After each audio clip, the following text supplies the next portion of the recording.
পরীক্ষা চলে আসছে এবং প্রিটেস্ট পরীক্ষা তোমরা ভয় পাচ্ছ ভাইয়া বাংলায় প্রিটেস্টে কি করব।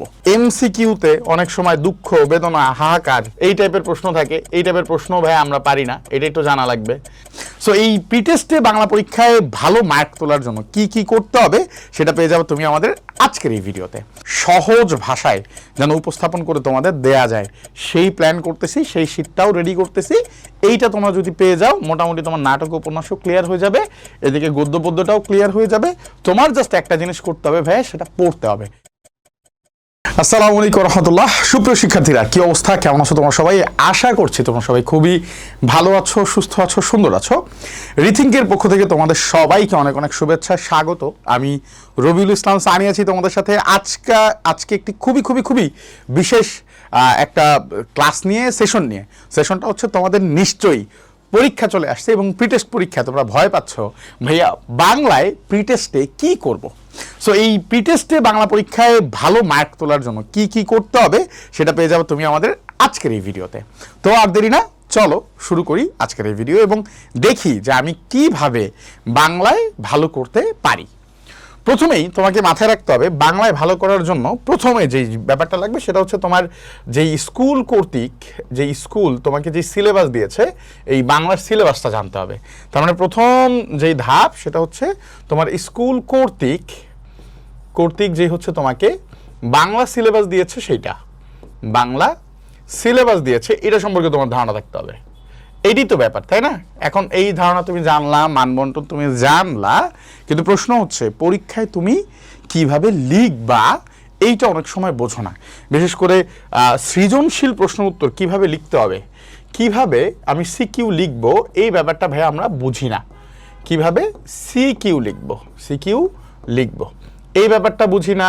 আবার অনেক সময় হচ্ছে আমরা আরেকটা জিনিস পারি না, সেটা হচ্ছে ভাইয়া এমসিকিউতে অনেক সময় দুঃখ বেদনা হাহাকার এই টাইপের দুঃখ অপশনে এই টাইপের প্রশ্ন থাকে। এই টাইপের প্রশ্ন ভাই আমরা পারি না, এটা একটু জানা লাগবে। যেমন ধরো অপশনে দেয়া থাকে দুঃখ বেদনা কষ্ট হাহাকার, তাই না? এরকম হচ্ছে প্রশ্ন থাকে, হাহাকার এরকম প্রশ্ন থাকে। এই টাইপের ভাইয়া এমসিকিউ আমরা পারি না, সেটাও হচ্ছে আমরা পারতে চাই এবং অনেক সময় বুঝেই না যে হচ্ছে ভাইয়া সিকিউ যে আসছে এটা কোন সিকিউ থেকে যে আসছে, কোন গদ্য পদ্য থেকে আসছে এটাও ধরতে পারি না। সো এই সব কিছুর একটা কমপ্লিট সলিউশন নিয়ে এবং তোমাদের যেই পরীক্ষা প্রিটেস্ট পরীক্ষা, এই প্রিটেস্ট পরীক্ষা তুমি কিভাবে ভালো করবা সেটা নিয়ে একটা ছোট্ট সেশন হচ্ছে আজকেরটা। তাহলে প্রথমে একটা করে আসি। ভাইয়া আমি আমার সিলেবাস জানি, ধরো তোমাকে সিলেবাসে বলছে কিছু, ধরো গদ্য আছে সাপোজ, হ্যাঁ তোমাকে ধরো হচ্ছে গদ্য দিছে, তোমার ধরো হচ্ছে 5টা বা 10টা গদ্য আছে, তারপর ধরো তোমার হচ্ছে পদ্য দিছে, ঠিক আছে? তো এখন ধরো তোমার 5টা বা 10টা পদ্য আছে। আমি আনুমানিক যদি বলি তাও তোমাদের হচ্ছে অ্যাটলিস্ট তোমাদের হচ্ছে 7টা 8টা করে হচ্ছে গদ্য এবং 7টা 8টা করে হচ্ছে তোমাদের পদ্য থাকার কথা। পাশাপাশি তোমাদের একটা নাটক আছে এবং একটা উপন্যাস আছে, একটা হচ্ছে নাটক আছে এবং একটা উপন্যাস আছে। সো তোমরা জানো কোন জায়গা থেকে কিভাবে প্রশ্ন হয়, না জানলেও সমস্যা নাই, আমাদের আরআরপির কোর্সে ইন ডিটেলস সেটা হচ্ছে আমরা শিখাবো, দেখায় দিব।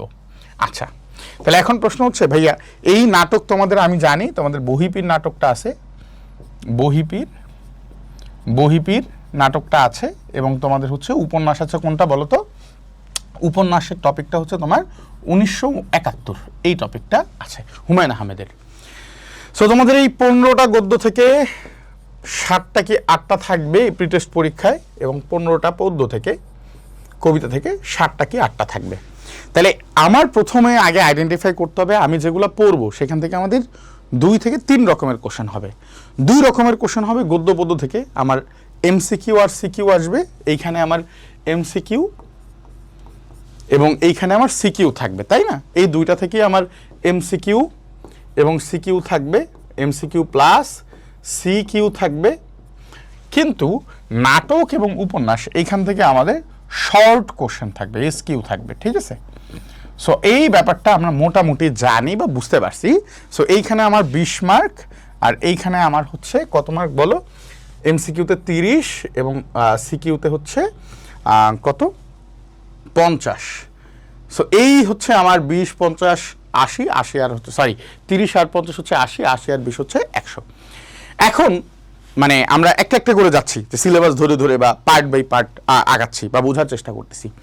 প্রথম যে সমস্যা তোমাদের, সেই সমস্যাটা হচ্ছে ভাইয়া সিকিউ লেখার ক্ষেত্রে, এই যে যেখানে 50 মার্ক, কিভাবে সিকিউ লিখলে আমি মোটামুটি 50 মার্ক পাবো, এটা একটা সমস্যা, তাই না? তো এই সমস্যার সমাধানের জন্য অলরেডি রিথিংকে কিভাবে সৃজনশীল লিখব এই মর্মে, কিভাবে সিকিউ লিখব এইভাবে, কিভাবে সিকিউ লিখব বা কিভাবে সিকিউ লিখলে 10-এ 10 পাওয়া যাবে বা আদৌ বাংলায় পাওয়া যায় কিনা, এই মর্মে অলরেডি ভাইয়ার একটা ভিডিও আছে, তোমরা চাইলে সেটাও দেখে নিতে পারো। আর সেটা যদি নাও দেখো সমস্যা নেই, আমি একেবারে ইন শর্ট তোমাকে একটু সিকিউ লেখার পার্টটা বুঝাইয়া দেই, সেটা তোমার পরীক্ষার খাতায় তোমার উপকার হবে।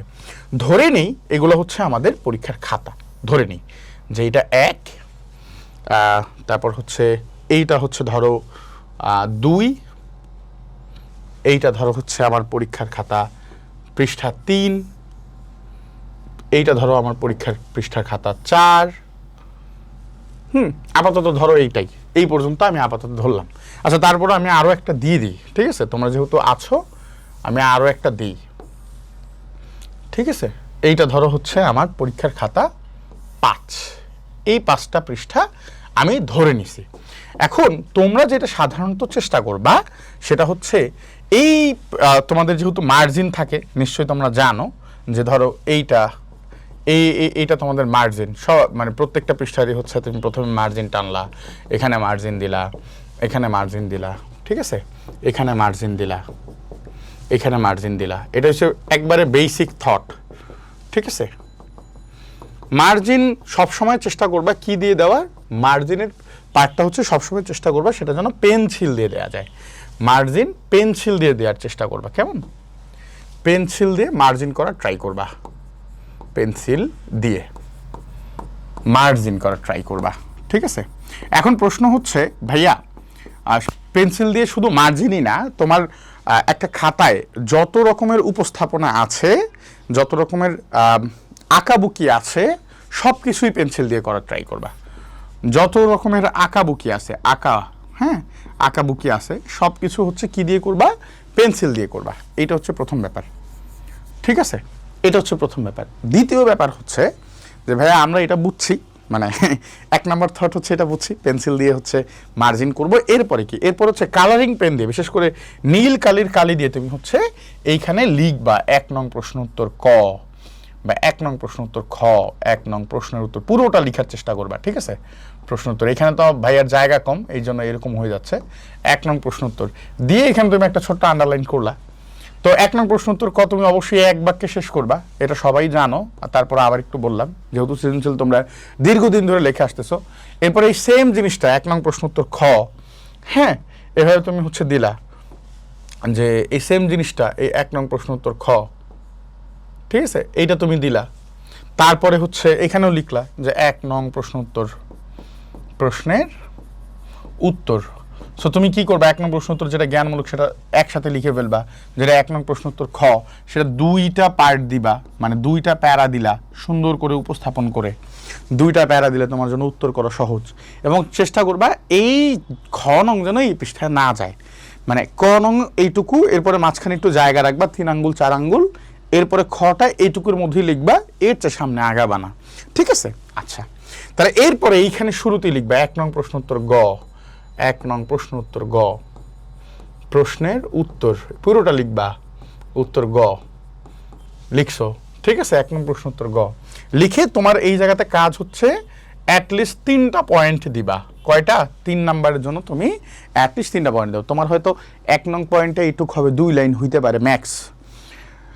2 নাম্বার যে পয়েন্ট তোমার জিজ্ঞাসা করবে এটার সাথে ওইটার কোন চরিত্রের মিল পাওয়া যায়, কোন গল্পের মিল পাওয়া যায়, এইটা কি সাদৃশ্যপূর্ণ কিনা, কোন ঘটনার সাথে সাদৃশ্য, এরকম তুমি লিখবা যে হ্যাঁ সাদৃশ্যপূর্ণ।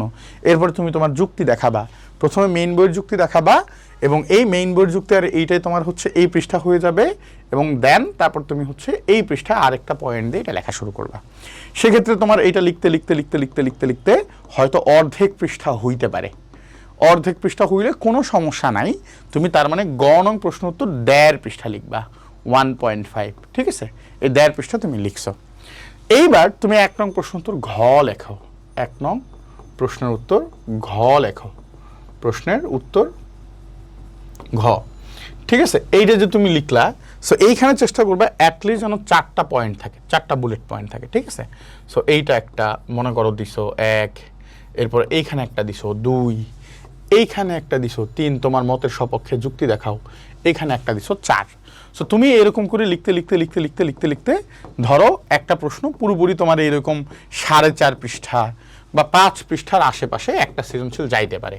সো এরকম করে লেখার প্র্যাকটিস, এটা একদিনে হবে না, তুমি রেগুলার প্র্যাকটিস করলে তুমি আসলে পারবা। এইটা তার মানে হচ্ছে ঘ নং প্রশ্ন তো তুমি 2 পৃষ্ঠা দিবা, এবং মোট এই যে 2 আর 1.5 3.5 আর এই 1 4 4.5 পৃষ্ঠা, ঠিক আছে? সর্বমোট প্রায় 4.5 পৃষ্ঠা তোমার সিকিউ যাবে। প্রথমে আগে এই লেখাটাকে ঠিক করো, এবং অবশ্যই এই জিনিসগুলা এটা কালো কালি না দিয়ে এগুলা হচ্ছে কালারিং পেন দিয়ে দিবা অবশ্যই। এগুলা এই যে বুলেট পয়েন্ট এবং হচ্ছে 1 নং প্রশ্ন উত্তর 2 নং প্রশ্ন উত্তর এগুলো একটু কালারিং পয়েন্ট দিয়ে দিবা। দেখো, প্রেজেন্টেশন একটা বড় ফ্যাক্টর।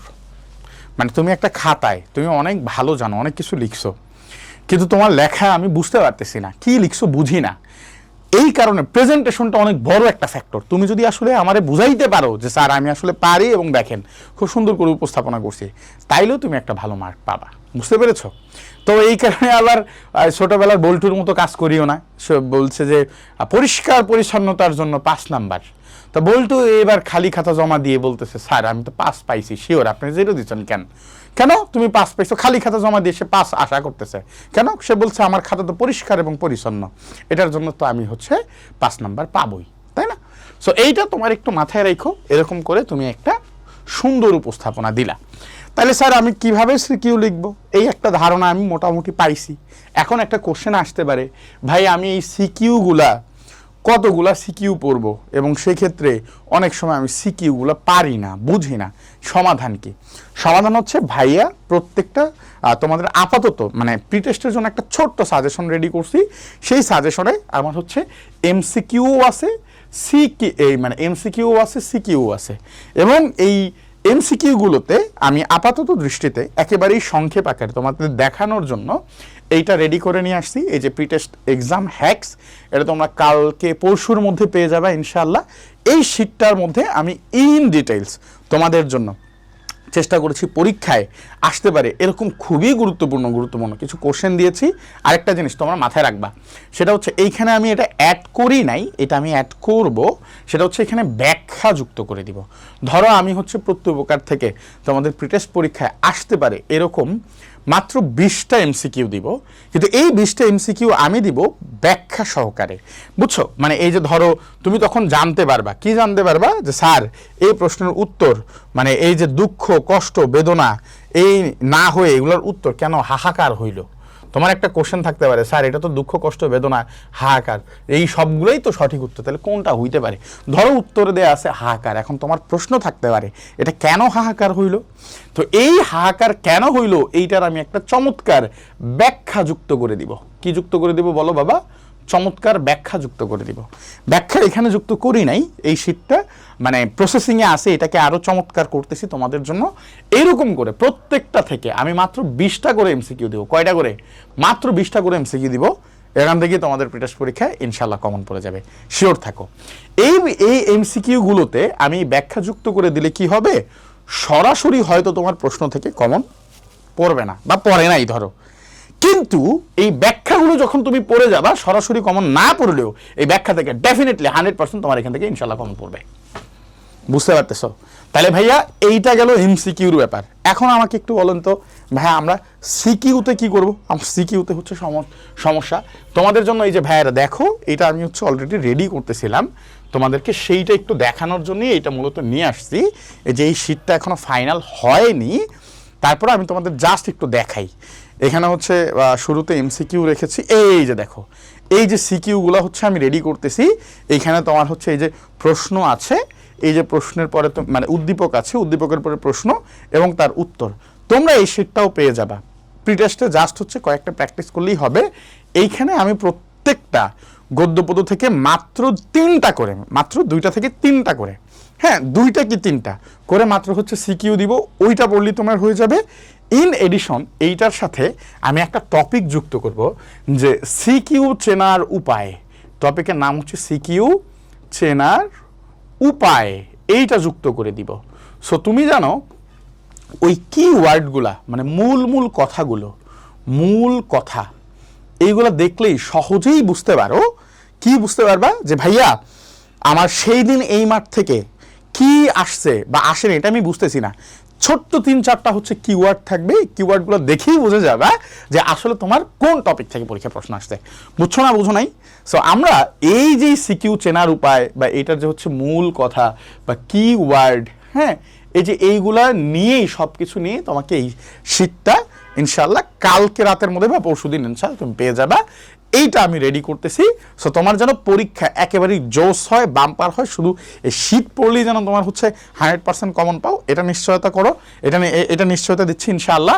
আর পাশাপাশি তুমি হচ্ছে ভাইয়া এইখানে কিন্তু একটু পড়াশোনা করতে হবে, এই যে সিলেবাস ধরে একটু পড়াশোনা করো। আমি নাটক এবং উপন্যাসটা একবারে সহজ ভাষায় যেন উপস্থাপন করে তোমাদের দেয়া যায় সেই প্ল্যান করতেছি, সেই শীটটাও রেডি করতেছি। এইটা তোমরা যদি পেয়ে যাও মোটামুটি তোমার নাটক উপন্যাসও ক্লিয়ার হয়ে যাবে, এদিকে গদ্য পদ্যটাও ক্লিয়ার হয়ে যাবে। তোমার জাস্ট একটা জিনিস করতে হবে ভাইয়া, সেটা পড়তে হবে। তো এটা পড়তে পারবে না? আমাকে ঝটপট করে কমেন্টে জানাও যে ভাই হ্যাঁ পড়বো বা পড়তে পারবে। আর এটাও জানাও শীট কার কার লাগবে, যাদের শীট লাগবে তারা কমেন্টে করো, যারা কমেন্ট করবো তাদের শীট দেবো, বাকিরা কিন্তু শীট পাইতে কষ্ট হয়ে যাবে। তো ঝটপট করে আমাদেরও জানাও কমেন্ট সেকশনে, বন্ধুদেরকেও মেনশন করো এবং বলো এটা কবের মধ্যে চাও, আর তোমরা কি পড়বা কিনা সেটাও জানাও। ভাইয়ার ক্লাস কিন্তু অলরেডি হচ্ছে, তোমরা যারা RRP-তে ভর্তি হয়েছো তোমরা জানো কিন্তু যে লাইভ নিয়েছি এবং তোমাদের 2টা রেকর্ডও দিয়ে দিয়েছি। আমার প্রত্যেক প্রকার ক্লাসটা রেকর্ড হয়ে গেছে, তোমাদের কপোতাক্ষ নদ এটারও রেকর্ড হচ্ছে ওখানে যুক্ত করে দিছি, প্র্যাকটিস শিট যুক্ত করে দিছি, এক্সাম কোশ্চেন যুক্ত করে দিছি, এরপরে তোমাদের দাগানো বই যুক্ত করে দিব আস্তে আস্তে। সো আর টেনশনের কিছু নাই। একই সাথে তোমরা যারা এখনো ভর্তি হও নাই তোমরা কিন্তু ভর্তি হয়ে যেতে পারো। সো এই ছিল তোমাদের প্রতি আমার ছোট্ট পরামর্শ। তোমরা আর কি চাও আমাকে ঝটপট করে জানাও, আমাকে জানালেই আমি তোমাদের হচ্ছে সেই সমস্যা নিয়ে সমাধান করতে পারবো।